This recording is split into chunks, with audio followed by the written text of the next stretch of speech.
네, 반갑습니다. 네, 무엇보다도 이렇게 서귀포본당 120주년을 맞으면서 무엇보다 우리가 초기 선교사들의 그런 발자취와 역할들을 이렇게 바라보면서 그분들에 대한 수고로움과 또 존경의 마음뿐만 아니라 또 오늘 우리가 몸담고 있는 교회가 우리 지역사회의 복음화를 위해서 좀 더 어떠한 성찰과 노력이 필요한지를 또 생각하는 시간이 아닌가 생각됩니다. 그런 의미에서 오늘 이 포럼은 단순한 120주년의 과거의 어떤 사건들을 되돌아봄이 아니라 늘 오늘 이 시대를 살아가는 우리들에게 정말 복음화를 위해서 살아가는 그리스도인으로서의 우리들의 모습들을 다시금 그런 사명감을 되돌아보는 기회가 되었으면 좋겠습니다. 먼저 오늘 에밀 다케 선교활동에 대한 영성적 고찰이라는 제목으로 저는 제목을 받았는데요. 보시면 그 오늘 목차로서 조선 후기 당시 천주교의 상황이 어떤지, 또 제주도의 천주교의 전례가 어떻게 됐었고, 또 에밀 다케 신부님의 어떤 생애와 선교활동에 대한 요약, 그리고 에밀 다케 선교활동에 나타난 영성적 고찰을 4가지 차원에서 간단히 이렇게 살펴보고자 합니다. 먼저 이렇게 조선 후기 한말 천주교의 상황을 보면 아시는 것처럼 단지 지난 조선 후기 18세기에 또 17세기부터 18세기 사이는 유럽 서구 열강들이 유럽뿐만 아니라 여러 식민지 개척을 하면서 동아시아까지 내려와서 이렇게 많은 자신들의 경제적 이권과 패권 다툼을 하게 되는데요. 그래서 이런 무력적인 확장, 또 통상을 빌미로 하는 세계 여러 나라의 군대와 사제를 보내기 시작하고 있었고, 그 대상에서 이렇게 바로 우리가 속해 있는 동아시아가 그러한 것이 애도 아니었습니다. 그래서 이런 패권 다툼 속에서 그들이 이렇게 정복과 개종이라고 하는 캐치프레이즈를 하면서도 통상 중상주의적 절대국가를 이렇게 지향하면서 좀 더 이게 가톨릭 천주교와의 그런 보완적인 협력 관계를, 다시 말해서 그런 제국열과의 식민지 개척을 가면서 이렇게 선교사들을 대동해서 가게 되는 상황들을 이렇게 서로의 어떤 그런 필요성에 의해서 이렇게 전개되는데요. 사실 이 동아시아 전교 사업은 16세기에 중국을 중심으로 본격적으로 추진됩니다. 이 전교 사업은 아까 이렇게 마테오 리치가 이렇게 보이론적 적응주의라 해서 그 지역 문화, 중국의 문화에 어떻게 하면 적응하면서 그리스도의 가르침들을 이렇게 고민하는 가운데 그런 선교 보호권을 어느 누구보다도 그 중국 지역에서 독점적으로 갖고 있었는데, 그 나라는 포르투갈이었습니다. 그런데 이 에스웨가 나름대로 교회의 어떤 그런 포교지가 갖고 있었던 전통 종교와 문화의 기존 가치를 어느 정도 수용해 가면서 정교 사업을 추진해 가는 과정 속에서 어떤 큰 갈등 없이 뿌리를 잘 내리고 있었습니다.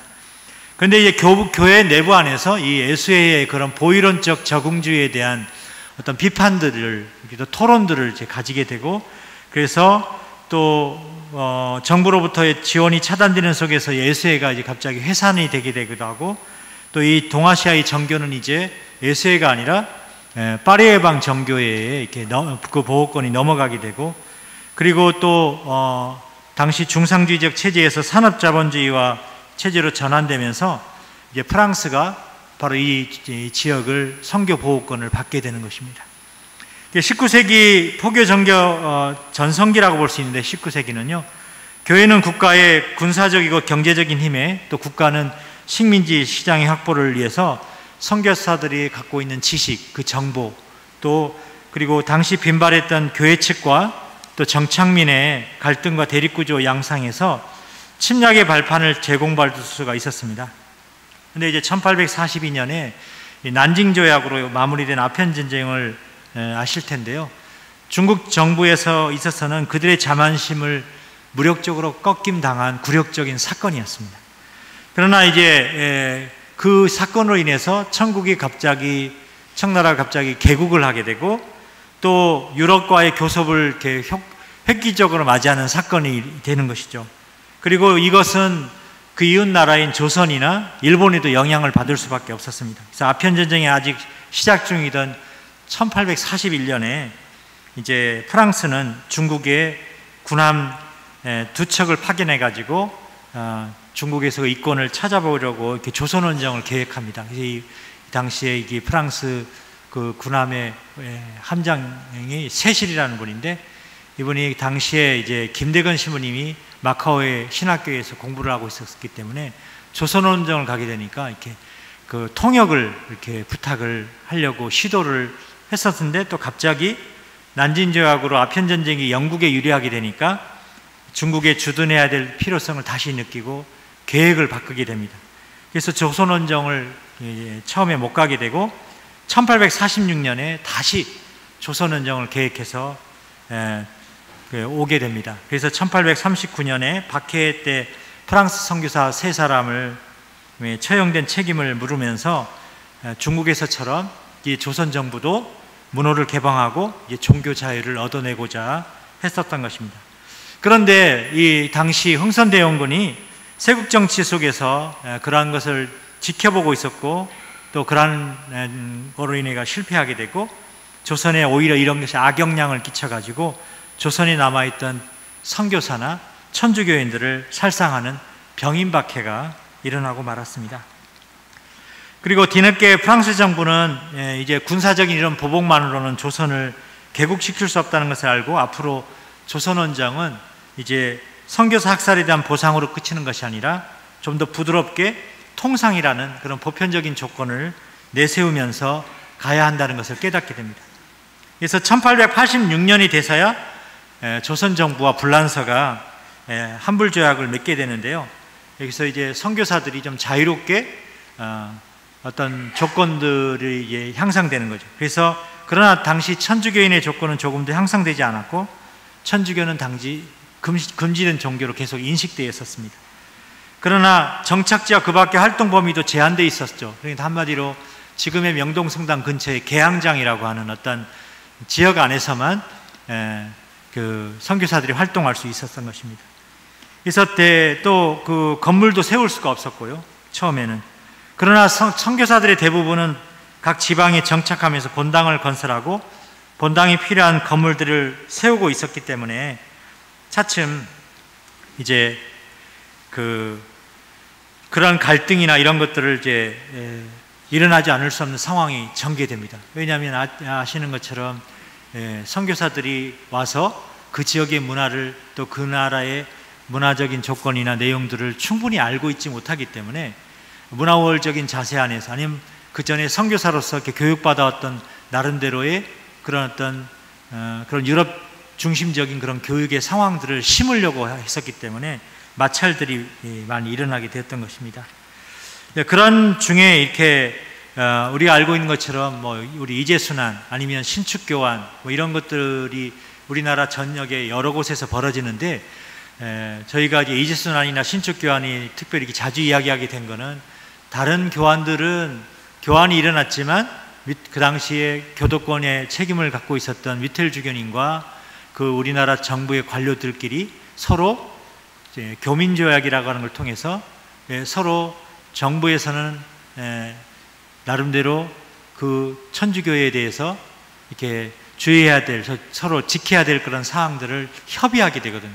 그런데 이재순환이나 이렇게 신축교환은 지역적으로 떨어져 있기 때문에 배를 타가지고 이렇게 제주도까지 오는 그런 어떤 시간적인 거라든지, 벌써 이렇게 많은 사람들이 학살된 상황 속에서 이렇게 도착을 했었기 때문에 또 그런 어떤 마찰들이 어느 때보다도 더 이렇게 격렬한 상황이 됐고요. 물론 들어가서 왜 그런 사건이 일어난가라는 원인들은 아까 황정열 박사님도 이야기했지만, 또 여러분들이 또 신축교환 또 이재순환에 대한 여러 자료들을 보시면 좀 더 그 안에 내용들을 이렇게 이해할 수 있을 것입니다. 그래서 이렇게 한불조약 이후에, 박해 이후에 천주교가 이게 전개되는 중에서 아시는 것처럼 프랑스 해방 정교회가 가졌던 어떤 나름대로의 어떤 사상 체계가 크게 두 가지를 이야기합니다. 하나는 갈리아니즘이라고, 하나는 얀센이즘. 쉽게 표현하면 갈리아니즘은 국가교회주의죠. 한마디로 교황권과의 권력적인 그런 암투 안에서 국가가 교회를 통제할 수 있는 그런 방식을 특별히 불란서 안에서 그 프랑스를 예전에 갈리아 지방이라고 했는데 국가교회주의적인 사상들이 강했었고요. 얀세니즘은 좀 더 내세지향적이면서 좀 우리 신앙의 어떤 경건성들을 더 이렇게 세속적인 것과 이렇게 단절을 통해서 특별하게 어떤 굉장히 어떤 신비주의뿐만 아니라 좀 더 내세를 더 지향하는 데 강세를 둔 그런 종교심을 강조하는 그런 주의죠.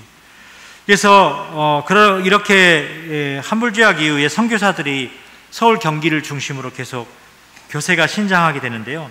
1890년 이후에 선교사가 증가하게 되고 치해법검적인 행사를 아까 말씀드린 것처럼 이제 한불주약 이후에 교민주약 이후에 더 선교주약 이후에 더 본격적으로 선교사들이 자유롭게 활동을 하게 되니까 예전에는 박해받는 교회였는데 조선정부로부터 이제 박해를 받지 않고 이런 치해법권을 가지고 선교를 할 수 있는 상황이 되다 보니까 이제 호조, 여행 증명서라고 하는 것들을 가지고 다니게 됩니다.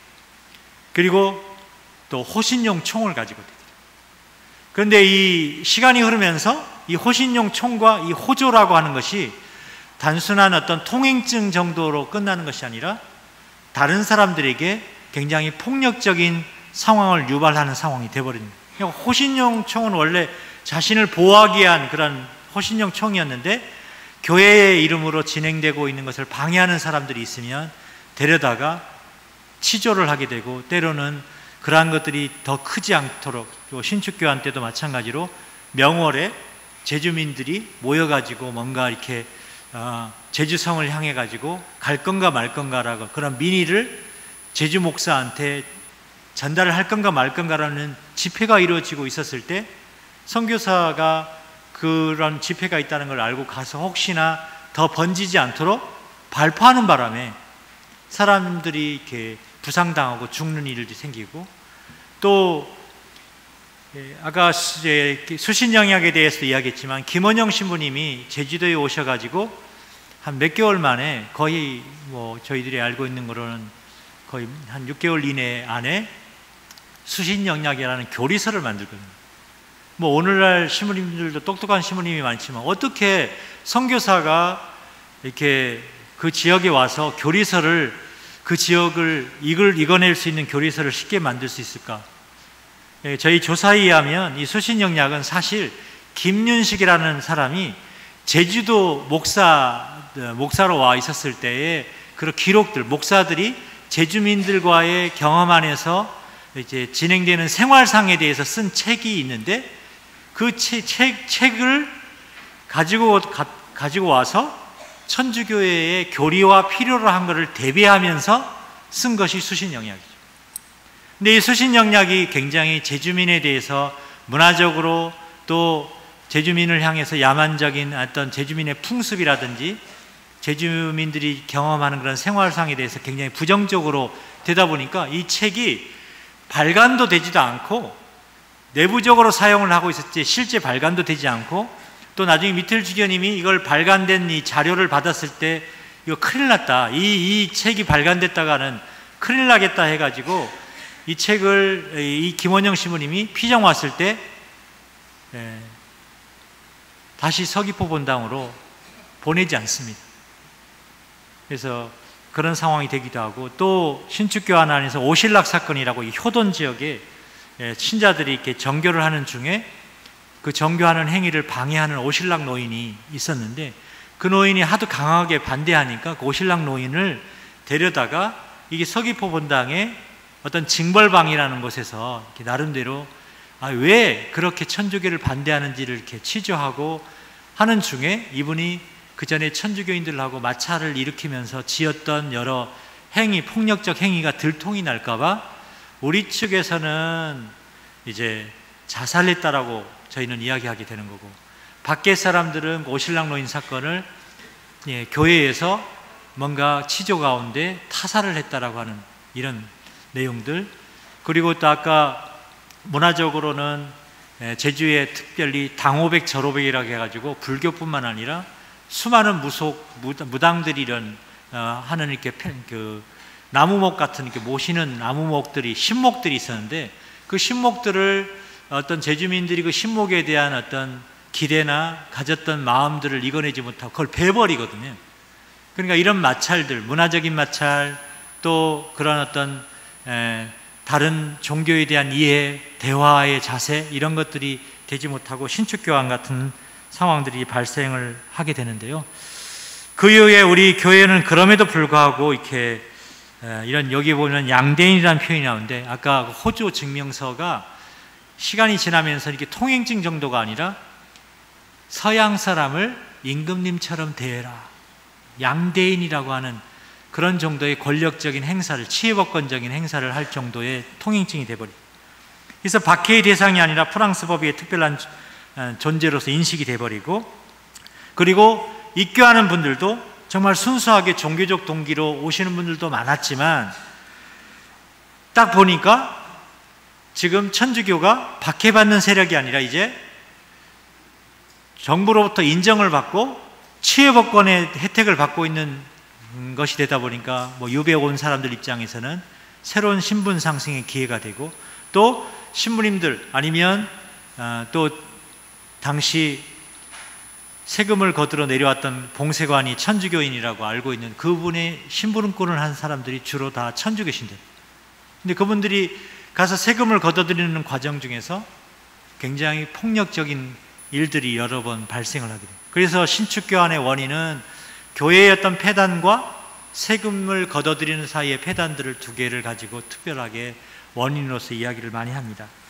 그래서 한마디로 천주교의 이 당시에 선교사들이 자유롭게 되고 천주교인들이 교회에 많이 들어오는 여건 안에서 오늘날 우리가 말하는 그런 천주교인의 그런 모습들이라기보다는 어떤 사회 세력, 뭔가 이익을 추구하는 세력들이 당시에 천주교에 급속하게 들어오는 그런 시간이 되기도 했습니다.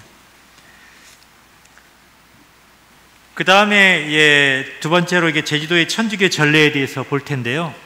무엇보다도 천주교가 들어온 안에서 이렇게 미텔 주교님의 보고서에 보면 1866년 이전에도 신자가 있었다라고 하는 내용이 나오고 있고요. 그리고 1895년에 이렇게 그 베네 신부님들이 이제 나중에 이곳에 와서, 연도가 잘못된 것 같은데요, 1899년입니다.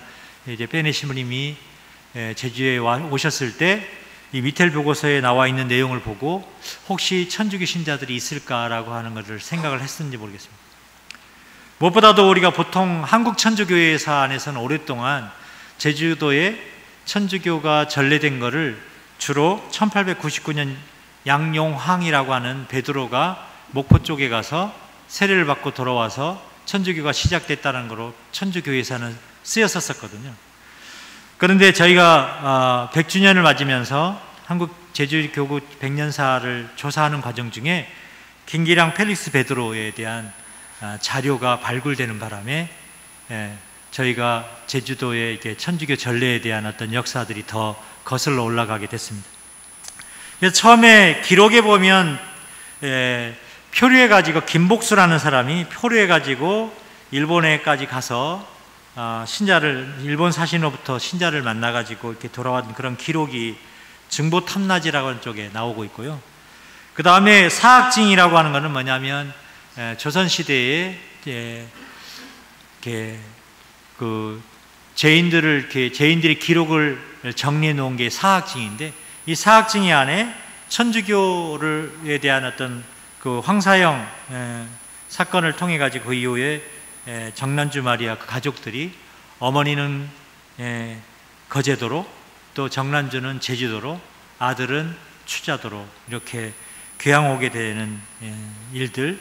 그럼에도 불구하고 또 정난주 마리아가 노예 신분으로서 모슬포에 모슬포에서 서울 할망이라 칭송될 정도로 신앙적 증거 속에서 열심히 살았다라고 하는 기록들이 있습니다. 그래서 1866년 이전에 김기량의 신앙의 씨앗이라고 하는 내용들을 우리가 살펴볼 수 있는데요. 아시는 것처럼 1856년에 풍랑돼 가지고 영국부에서 구조가 됐는데, 홍콩 대표부에 마침 휴양차 와 있었던 이만돌이라는 신학생을 만남을 통해 가지고 이제 천주교를 알게 되고 또 천주교 신자가 되는 거죠.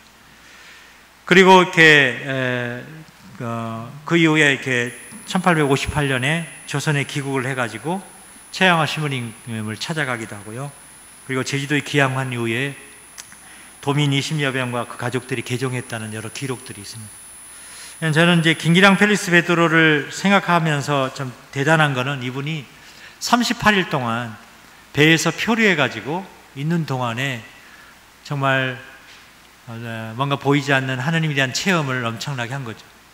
그리고 또 이만돌이라는 신학생이 입에서 건네주는 천주님이라고 하는 그거를 들었을 때 자기 어떤 그런 배에 표류되는 38일 동안 배가 표류되는 속에서 어떤 신앙적 고백 안에서 자기도 천주교 신자로서의 새 삶을 어느 때보다도 강렬하게 가지게 되지 않았는가 생각합니다. 그래서 제주 천주교는 1860년 한불조약이 본격화되게 되는데요. 아시는 것처럼 98년에 색달리 양베드로가 육지에 가서 세례를 받고 돌아와서 신 아우스틴, 신바오와 함께 정교를 시작했다는 내용이 나옵니다. 그래서 1899년에는 이제 여기에 민주교가 뮤텔 주교님인데요. 여기에 제가 가오로 배신부, 아우스틴 김신부라고 하는 거, 이거는 저희 한국 천주교회사의 그 다른 자료를 가지고 이렇게 거기 있는 걸 그대로 인용을 하다 보니까 이거를 표현했는데, 아까 황정리 박사님 책에 보면은 이 가오로 배신부는 배가록 그 페네 신부님을 말하는 것이고, 아우스틴 김 신부님은 김원영 신부님을 말합니다.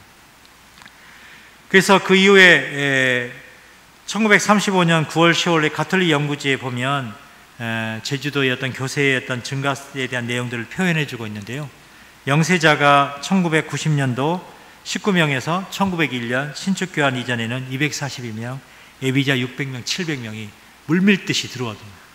물론 이렇게 가톨릭 교회가 갖고 있는 어떤 평등이나 어떤 차별 없는 그런 어떤 인간에 대한 그런 이해와 사랑에 대한 그런 가르침도 있었지만, 아까 말씀드릴 것처럼 시대 상황 변화 안에서 어떻든 자신의 어떤 신분적 상승, 아니면 뭔가 교회를 통해서, 선교사를 통해서 이득을 얻고자 많은 사람들이 또 교회 안에 들어온 분들도 있었다는 것입니다.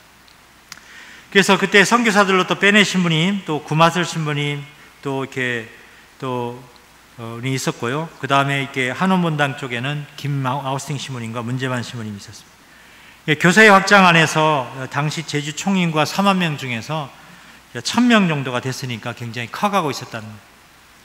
그래서 이러한 어떤 교세의 확정에도 불구하고 그 천주교인들의 모습 안에서 보면 권력층에 대한 원망과 반항심 누적에 대한 빈부격차에 대한 평등의 감격을 느껴서 순수한 신앙적 목적으로 들어온 분들도 있고, 또한 인생고에 대한 현실적 해결 안에서 당시 정치적인 부패와 문란, 이건 또 잡세를 징수하면서 드러나는 그런 것들을 보면서 이렇게 새로이 천주교에 이렇게 들어오게 되고, 때로는 프랑스 신부님의 힘을 빌려서 뭔가 다시 주황 종교로 진출할 수 있는 어떤 가능성들을 탐색하기 위해서 왔는지도 모르겠습니다.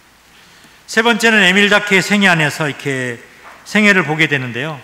무엇보다도 이렇게 에밀 다케 신부님은 식물가로서의 어떤 생애 안에서 1906년 33살 때 포리 신부님은 59세였는데 이분이 제주도에서 이렇게 처음으로 식물 채집을 하면서 만나게 됩니다. 그래서 그 이후에 3번에 걸쳐서 채집을 하게 되고, 또 때로는 목포까지 가서 이런 채집의 활동을 하게 되죠.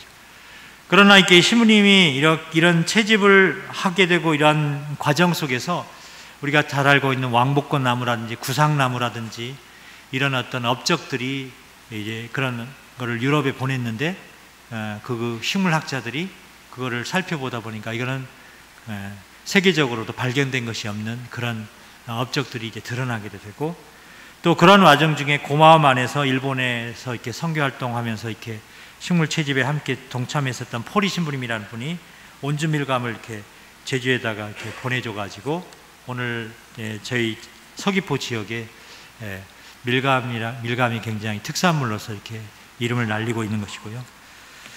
그리고 이렇게 타케 신부님은 이제 그 1914년 1차 세계대전 발발한 후에 프랑스에서 징집 명령이 있었는데, 명령이 그 징집 소집 명령에도 불구하고 연기되기도 하고, 또 나중에는 그 소집 명령에서 면제를 받게 됩니다.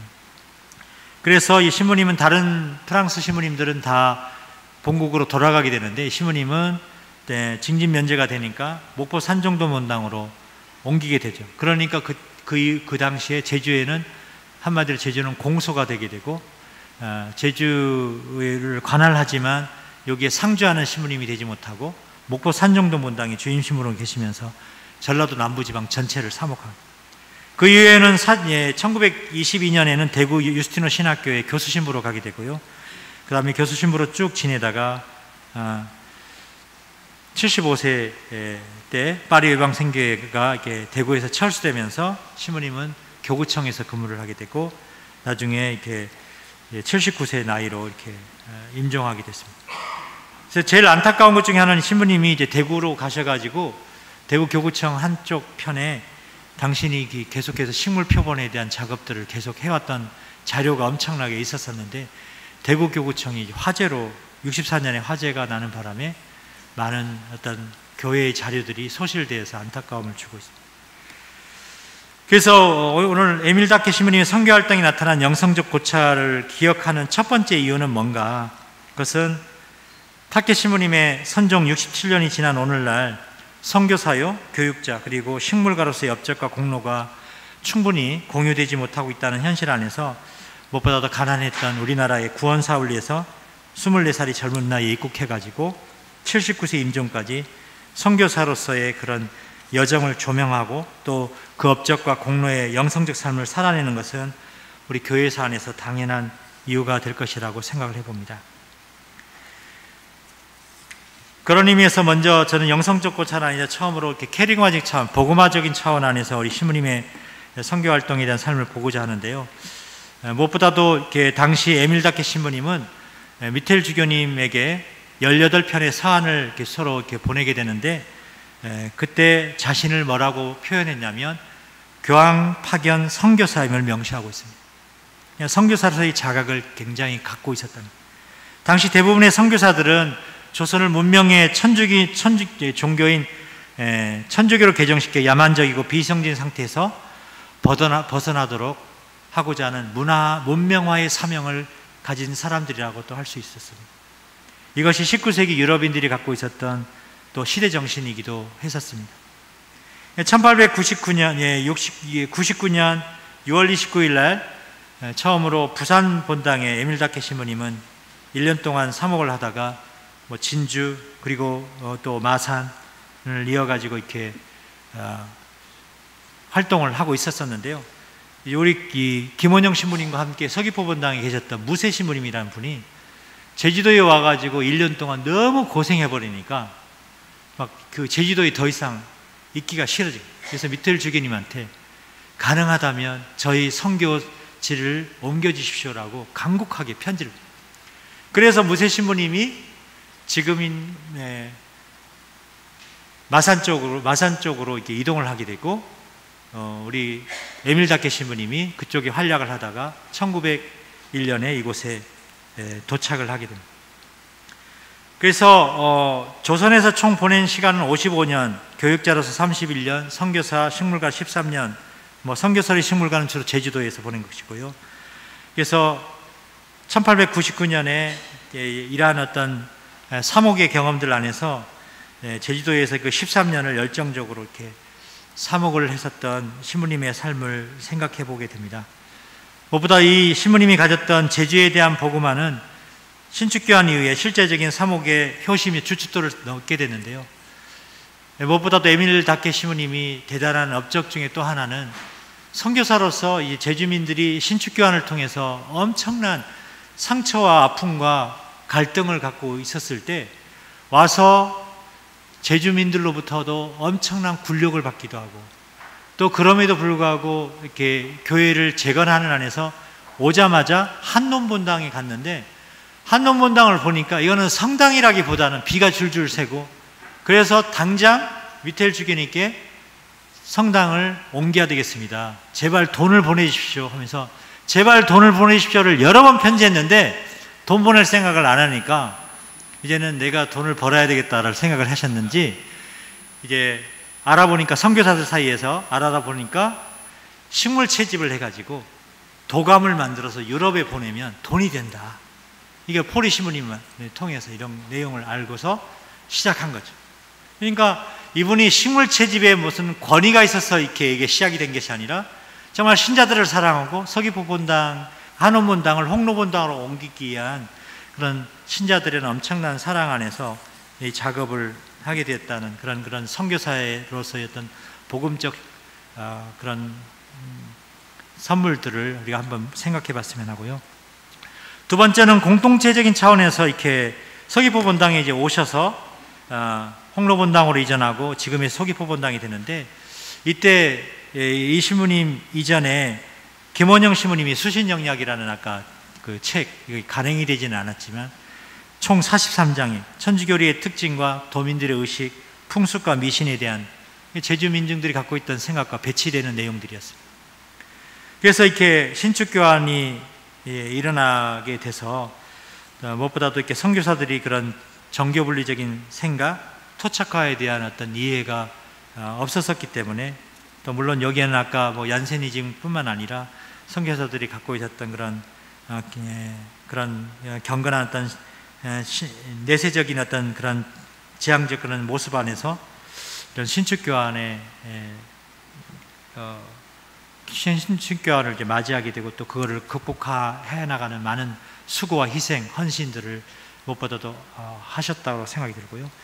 그리고 또 대구에 가서는 대구 유신호 신학교의 교장으로 있었을 때 이렇게 또 3.1운동이 신학생들이 또 이제 나서야 되겠다라고 하니까 그 신학생들을 이렇게 보호하려고 하는 과정 중에 또 어떤 태학의 조치나 폐쇄를 하게 될 이런 일들도 있었고, 또 그 당시에 또 파리예방 선교사 신부님들이 갖고 있었던 어떤 시각들이 당시 어떤 안중근 이사의 어떤 행동이나 이런 것들을 폭력을 행사하는 그런 모습으로만 바라보게 되고, 또 민족을 사랑하는 그런 모습의 내용보다는 그러한 시각들 안에서 나름대로 타케 신부님은 다양하게 제주민뿐 아니라 우리 민족이 겪었던 수많은 아픔들을 제주민들을 이해하는 만큼, 또 한국민들을 이해하는 만큼 공동체의 회복을 위해서 어느 누구보다도 노력을 했었고, 그래서 이 타케 신부님은 그 전에 김원영 신부님이나 베네 신부, 그 전에 있었던 프랑스 선교사 신부님들이 갖고 있었던 제국적인 그런 자세의 어떤 시각보다는 또 어쩌면 또 이런 신축교환을 겪어냈기 때문에 좀 더 겸손하게 지역민들의 존중하고 지역민들이 다가가는 사목들을 노력하지 않았는가 생각합니다. 세 번째는 대화적인 차원 안에서 이 트라우마 속에서 더디지만 교세 확장이 계속해서 엄청나게 벌어지게 되는데요. 그래서 1903년부터 5년까지 이렇게 영세자들이 불어납니다. 또 식물 채집과 표본이 제작이 시작이 되는 시기라고 이야기를 하게 되는데, 무엇보다도 이렇게 스승이랄까 이렇게 포리 신부님과의 만남을 통해서 처음에는 사목에 필요한 돈을 위해서 이게 시작이 됐는데, 이 포리 신부님도 그렇고 다케 신부님도 마찬가지지만 정말 이 한국 아니면 일본이라는 지역에 선교하러 와가지고 처음에 두 분 다 굉장히 적응하기도 힘들었고 많은 고생을 하거든요. 그래서 우리나라도 그렇지만 일본도 이 포리 신부님이 굉장히 노력을 했는데도 불구하고 그런 선교적 효과가 나지 않으니까 오히려 이렇게 식물 채집이라고 하는 어떤 자연 생태에 대한 그런 노력들을 더 많이 해서 지금도 이 포리 신부님이 아모리현이라고 하는 일본에 가면 그게 뭐 사과나무 뿐만 아니라 여러 식물 채집의 업적들이 그쪽에 많이 있다라고 이렇게 알려져 있습니다. 다케 신부님 역시 이제 우리가 왕복꽃 나무나 뭐 온주밀감을 이렇게 도입한 여러 가지 업적들에 대한 이야기를 하게 되는데요. 사실 에밀 다케 신부님은 좀 더 이렇게 또 우리가 몸담고 있는 제주라고 하는 지역 안에서 제주민들에 대한 다가감 안에서 사목자로서 선교사로서 끊임없이 그들과 대화하려고 하는 노력들을 게으르하지 않았고, 그러한 어떤 희생들을 어느 누구보다도 하지 않았는가 생각합니다. 초기 본당과 성직자들의 서한에 보면 타케 신부님의 서한이 18통이 나오는데요. 공수모 매입은 어떻게 했고, 이교도와의 갈등은 어떻게 노력을 했는지, 신축교환 희생자 장례식은 어떻게 치렀고, 이런 내용들이 하나하나 다 쓰셨습니다. 또 당시 제주도에는 프랑스 선교사들의 어떤 특권과 보호 아래서 제국적인 선교 아래서 제주를 선교할 수 있었지만 신축교환과 같은 엄청난 트라우마를 만나게 된 이 신부님은 영혼그로의 어떤 갑질적인 일방적인 선교가 아니라 쌍방적인 선교의 자세들을 취하면서 지역민과의 대화 속에서 교세 확장의 노력들을 하룰 수 있었습니다. 그리고 예언적인 네 번째로 예언적인 차원에서 내용은 선교 자금을 마련하기 위해 식물 채집과 제작하기 위한 여러 노력들이 있었고요. 1896년 교민제약에 의해 정교분리 정책 안에서 자연스럽게 식물과의 어떤 여정을 이렇게 가게 됩니다. 무엇보다도 신부님은 이러한 어떤 선교사들이 어떤 치해박건적이고 어떤 제국적인 그러한 어떤 노력에 그러한 어떤 영향보다는 좀 더 신축교환을 이렇게 극복해가는 그런 대화적 자세 속에서 끊임없이 정말 제주민들에게 복음의 씨앗을 어떤 정말 예언자 예수님의 그런 복음적 삶들을 어떻게 전해줄 수 있을까 끊임없이 성찰하고 반성하지 않았는가 생각됩니다. 그래서 오늘 우리 시대에 던지는 메시지에 대한 내용이 에밀 다케의 선물이라고 이게 정홍기 신부님이 최근에 만든 책에 이게 생태와 연관해가지고 좋은 글이 나왔었는데요. 오늘날 우리 시대에 던지는 메시지는 신의 성사인 창조의 책을 통해 이 우주에는 자연의 법칙이 탑재되어 있고 자연은 신의 섭리에 작동하고 있다는 것과 전혀 다른 가치인 성교와 식물 채집을 통합한 영성은 우리를 인류의 이기심에서 벗어나게 하고 전체적인 시선으로 더 큰 맥락과 함께 우리 마음의 근본적인 변화는 세상에 영감을 주는 비전 없이는 일어나지 않는다라고 하는 글이 굉장히 다가왔습니다. 그래서 결론적으로 말하면 신축교환 이후에 제주의 특수 상황 안에서 에밀 다케 신부님이 항상 인내심 속에서 깊은 관대함과 성찰을 하셨다고 느끼고요. 문화적 우월감을 내려놓고 조선인과 공감하는 마음의 실천을 하셨습니다. 또 신학교 학장직을 임기만 마치고 내려놓고 평교소로 돌아가면서 낮은 자로서의 선교사의 역할들을 하셨고요. 식민지 사관을 벗어나서 보편적이고 문화를 존중하는 선교의 열정을 보여줬다고 생각됩니다. 그래서 한마디로 에밀 다케 신부님은 단순히 초월적인 사목이 아니라 자신이 살아가고 있는 시간과 공간, 각종 여러 지역들, 특별히 제주와 또 한라산을 중심으로 한 선교사로서 그 삶의 현장에 신앙의 본질로 살아온 평정과 인내 속에서 식물 채집도 하고 또 하늘로부터 오는 그 치유의 힘을 통해서 조용하게 이 나라 조선에 융합되면서 괴짜 선교사로서의 모습이 아니라 먼저 오신 진짜 선교사의 모습을 우리에게 보여준 신부님이시지 않았는가 생각합니다. 이상입니다.